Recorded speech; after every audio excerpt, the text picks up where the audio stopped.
Welcome to Democracy Now!, democracynow.org, the War and Peace Report. I'm Amy Goodman. The death toll from the devastating Maui fires has reached 111 and continues to rise as crews search areas in and around Lahaina. About 1,000 people remain missing. On Wednesday, authorities in Hawaii defended not activating emergency sirens during the wildfire. This is Maui Emergency Chief Herman Andaya. The sirens, as I had mentioned earlier, is used primarily for tsunamis, and that's the reason why many of them are found, almost all of them are found, on the coastline. The public is trained to seek higher ground in the event that the siren is sounded. In fact, on the website of the Hawaii Emergency Management Agency, the following guideline is provided. If you are in a low-lying area near the coastline, evacuate to high grounds. Instead of using the sirens, emergency officials in Maui sent out warnings to people's cell phones, but many did not receive the messages because the power and cell service was already down. Meanwhile, Hawaii's governor, Josh Green, has proposed a moratorium on land transactions in Lahaina. He said, quote, "My intention from start to finish is to make sure that no one is victimized from a land grab." Hawaiians have been warning about wealthy outsiders attempting to buy up land after the fire. Authorities in Canada have ordered all residents of the city of Yellowknife to evacuate as a massive wildfire approaches. Military aircraft will help evacuate some residents who cannot drive out of the city, which is the capital of Canada's Northwest Territories. The city is home to about 20,000 people. Yellowknife Mayor Rebecca Alty spoke Wednesday. There is a possibility that without rain, the fire reaches the outskirts of Yellowknife by the weekend. It is approaching, but there's time to complete the community evacuation. It's being called now so that we can allow people the opportunity to drive while the highway is open. The highway is subject to closures at any time, but it's likely that it'll be open until tomorrow morning. Conditions will be smoky, and residents should drive with caution and care. A number of other communities in Canada's Northwest Territories have already been evacuated due to the fires. So far this year, fires have burned more than 33 million acres in Canada, more than double any previous season. That's an area equivalent to the size of Alabama or 9 Connecticuts.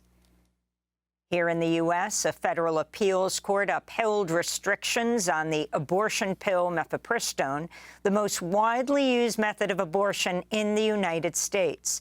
The Fifth Circuit Court sided with the right-wing Texas judge and plaintiffs who argued the FDA improperly relaxed regulations on the pill to make it more accessible, and that it should only be used up to 7 weeks into a pregnancy and only issued in person. But due to a previous stay issued by the Supreme Court, mifepristone will remain available for now under current regulations while the case proceeds. The Justice Department's expected to appeal the ruling to the Supreme Court. In other abortion news, Indiana blocked a doctor who provided an abortion to a 10-year-old rape survivor from receiving a prestigious award. Dr. Caitlin Bernard performed the abortion for the Ohio patient last year and spoke out about it to highlight the cruelty and real-world impact of banning abortion. She was reprimanded and fined $3,000. More than 60 asylum seekers are feared dead after a boat carrying migrants was found drifting near Cape Verde off the coast of West Africa. The boat left Senegal over a month ago with 101 people on board. Most of the passengers were from the same Senegalese fishing village. Officials believe the boat may have been headed to the Canary Islands, which is part of Spain. According to the Spanish group Walking Borders, at least 778 migrants have died this year attempting to reach the Canary Islands.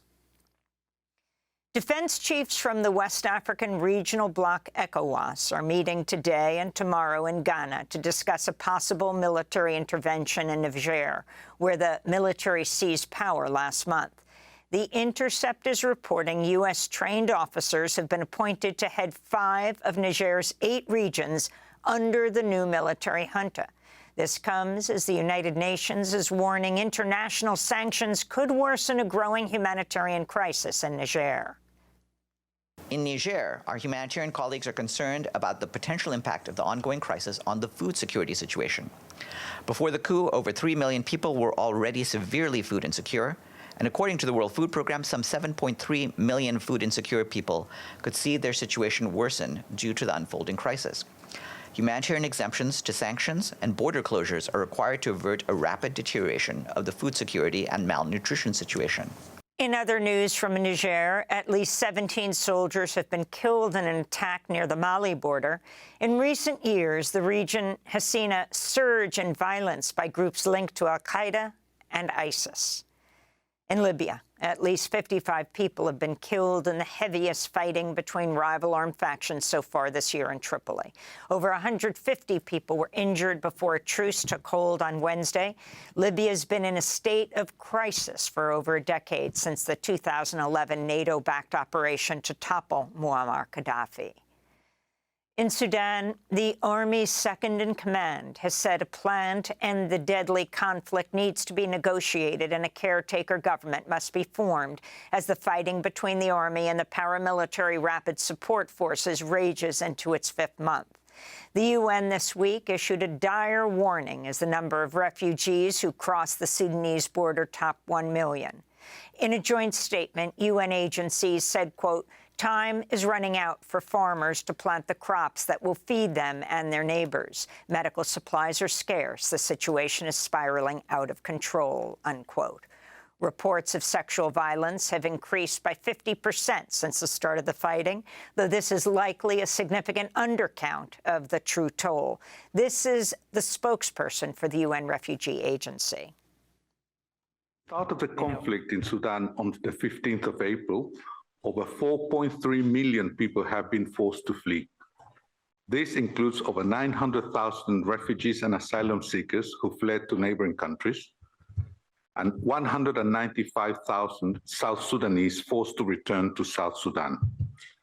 Within Sudan, over 3.2 million people have been internally displaced, including more than 187,000 refugees already residing in the country at the start of the crisis.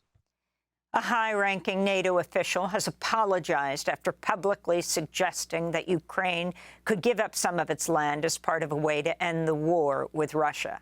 Sten Jensen, the chief of staff to the NATO Secretary General, made his initial comment during a recent forum in Norway.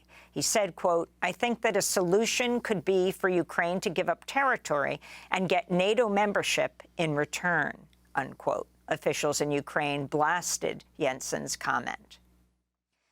A woman in Texas has been arrested and jailed after threatening to kill federal judge Tanya Chutkan, who is overseeing the Donald Trump January 6 case. Security has been increased around Chutkan, a black woman who was appointed by President Obama and has issued some of the toughest sentences for January 6 rioters. Meanwhile, supporters of Donald Trump have posted online the purported names and addresses of the grand jury members in Georgia who voted to indict the former president and 18 co-defendants. The Fulton County Sheriff's Office has not said if any security precautions have been taken to protect the grand jurors. Meanwhile, Fulton County District Attorney Fani Willis continues to face an onslaught of racist abuse online instigated by Donald Trump, who's repeatedly attacked her on the campaign trail, calling her a racist. On Wednesday, Fani Willis, who's the first black woman to serve as Fulton County DA, proposed the Trump trial begin March 4th. A local prosecutor in Kansas has withdrawn the search warrant used by police to raid the Marion County Record newspaper. The raid sparked national condemnation. In a statement, the Marion County attorney said there was, quote, insufficient evidence for the police to raid and seize material from the newsroom and home of the paper's owner. Items seized included computers and cell phones and hard drives. They will now be returned. On Wednesday, the Marion County Record published its first edition since the raid. The banner headline on the front page read, "Seized but not silenced." This comes as the community prepares for the wake and funeral of Joanne Meyer, the paper's co-publisher. The 98-year-old longtime journalist died Saturday, one day after the police raid on her home. Her son said she died of stress. In North Carolina, Republican lawmakers in the state Senate and House have voted to override vetoes from Democratic Governor Roy Cooper and enact 3 bills targeting trans youth. One law bans gender-affirming care for youth. Another bans transgender girls and women from playing on sports teams in middle school, high school, and college. A third law restricts how gender identity is discussed in schools. It's been described as North Carolina's version of Florida's Don't Say Gay bill. The group Equality North Carolina decried the 3 new laws as a slate of hate. Hundreds of people marched to the school board of Miami-Dade County in Florida on Wednesday to protest changes to how Black history is taught in Florida's schools. The new standards require students be taught about the benefits of slavery. One section of the curriculum states enslaved people, quote, develop skills which in some instances could be applied for their personal benefit, unquote.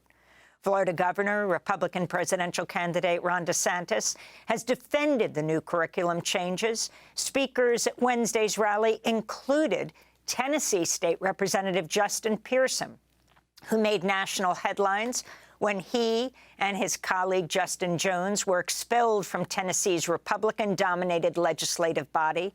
They have since both won their seats back in the Tennessee legislature. And an emergency court hearing is continuing in Louisiana over calls for authorities to transfer children being imprisoned at the notorious maximum security Louisiana State Penitentiary, known as Angola, which was built on a former slave plantation. Advocates say children as young as 14 years old are being held in solitary confinement and are being deprived of their education. Most of the children are Black boys. This is Alana Odoms, Executive Director of the ACLU of Louisiana. Children are currently being locked away in cages at Angola. Children, not youth offenders, not juvenile delinquents, not throwaways, not people without value. Children are children. Children are being deprived of an education. Children are being deprived of humane conditions. Children are being shackled and handcuffed. And those are some of the headlines. This is Democracy Now!, democracynow.org, the War and Peace Report. I'm Amy Goodman. And I'm Nermeen Sheikh. It's so wonderful to be back here in the studio with you, Amy, after more than 3 years. It's absolutely amazing to be sitting side by side with you, Nermeen. Welcome back. Thank you, thank you. And welcome to our listeners and viewers across the country and around the world.